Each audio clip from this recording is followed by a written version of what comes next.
नमस्कार, मी व्यंकट हिराम मंदाळांजे, मुक्काम मंदारवाडी पोस्ट पाटणबोरी, तालुका कोल्हापूर, जिल्हा यवतमाळ. आमच्या इथे मध उत्पादन व मध विक्री, आम्ही मधपेट्या मधमाशा पालन करून आम्ही मध संकलन करून आम्ही बाजारपेठमध्ये विक्री करतो. आणि हा प्रकल्प 1 वर्ष झाला चालू होऊन. SDO सर माननीय गाडे सर, सुहास गाडे सर यांच्या मार्गदर्शनाखाली आमच्या गावात प्रथम बैठक घेण्यात आली. त्या बैठकीमध्ये आम्हाला मध पारंपरिक आणि शास्त्रीय पद्धतीने कसं मध गोळा करायचं याबद्दल आम्हाला सविस्तर चर्चा केली. चर्चामध्ये त्यांनी आम्हाला मध संकलन म्हणजे शास्त्रीय पद्धतीने कसं मध संकलन करायचं ते आम्हाला शिकवणार, ट्रेनिंग देणार. ह्या माध्यमातून आम्हाला ट्रेनिंग दिले आणि आज आम्ही 1 वर्ष झाले मध संकलन करत आहोत. आणि आमचे मधपेट्या पण शेतात आणि काही बाहेरगावी जिथं म्हणजे ज्यांना कास्त शेतकऱ्यांना आवश्यक असते का आमच्याकडे पेट्या फरक करायसाठी तुम्ही पेट्या भाड्याने देता का, आम्ही भाड्याने पण देत असतो. तर असे एकाच ठिकाणी आम्ही मधपेट्या ठेवले नाही, आम्ही अलग अलग पद्धतीने ठेवून आहोत. कोणी आले तर असं म्हणतात का तुमचे मधपेटे कुठे आहे, प्रश्न प्रत्येकानं विचारते आणि आम्ही त्यांना समाधान करतो.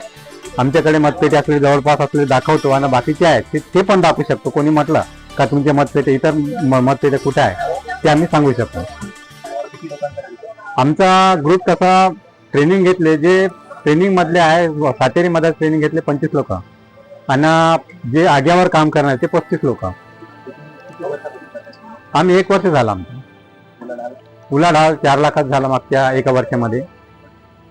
त्याच्यामध्ये फुलेरी माशी आहे, फुलेरीचा आहे मध आणि सातेरी मध आहे. विक्री आम्ही आजपर्यंत आम्ही गावातच केले, कारण अभयारण्य लागून आहे. जे वाईल्ड लाईफ मध्ये जे टुरिस्ट येतात फिरायला, आम्हाला तिथंच मध सध्या तर पुरून नाही राहिलं. या मधमाशी पालनामध्ये समस्या तर भरपूर आहे. असं नाही का आपण मधमाशा ट्रेनिंग घेतले ना आपण सक्सेस झाले असं नाही. आम्हाला पण समस्या आले. जसं उदाहरण एक समस्या म्हटलं तर पहिलं त्यांना सुरक्षित ठेवणं. जसं का त्याच्यामधून मधमाशांना खाणारे खूप काय असे जंतू आहे, कीटक आहे, बेडूक आहे, सरडा आहे, साप आहे. त्यांना जिथं आपण मधपेट ठेवतो तिथं आहे ना येऊन ते मधमाशा खातात. तर त्यांच्यासाठी आपल्याला मधमाशामध्ये इतर प्राणी येऊ नये, सरपटणारे प्राणी याची काळजी घ्यावी लागते.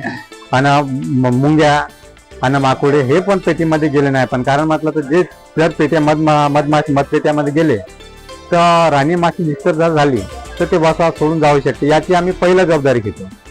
आणि दुसरी जबाबदारी आहे त्यांना खाद्य त्यांना मुबलक आवश्यक पाहिजे, कारण खाद्य नसेल तर वसात कुठे टिकणार नाही.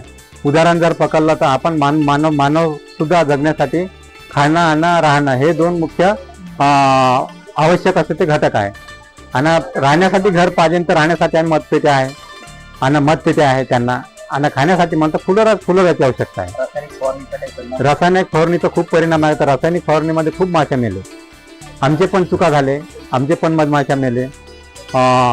असं मग आम्ही थोडा बदल करत आहे ना. मग शेतकऱ्यांना म्हणायचं का तुम्ही जर फवारत असाल तर आम्हाला 1 दिवस अगोदर सांगा, जेणेकरून आम्ही आमच्या मधमाशाच्या पेट्या जे आहे आम्ही ते लाभ करून ठेवू, मधमाशा निघणार नाही याची काळजी घेऊ. असं त्यांना आम्ही प्रत्यक्ष जाऊन भेटून त्यांना हा मार्गदर्शन करतो, विनंती करतो का तुम्ही फवारणीच्या आधी 1 दिवस सांगा. आणि तिसरा स्टेप आहे जंगली जनावरांपासून सुरक्षा.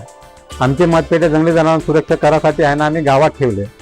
तर गावात ठेवल्यानंतर आहे ना आसवलीनं हे आमच्या सोबतच आहे, इंद्रभूषण काही यांचे 5 पेट्या घरामागे येऊन फोडून टाकल्या. तर विचारू शकता तुम्ही त्यांना तर सत्य घटना आहे किंवा नाही.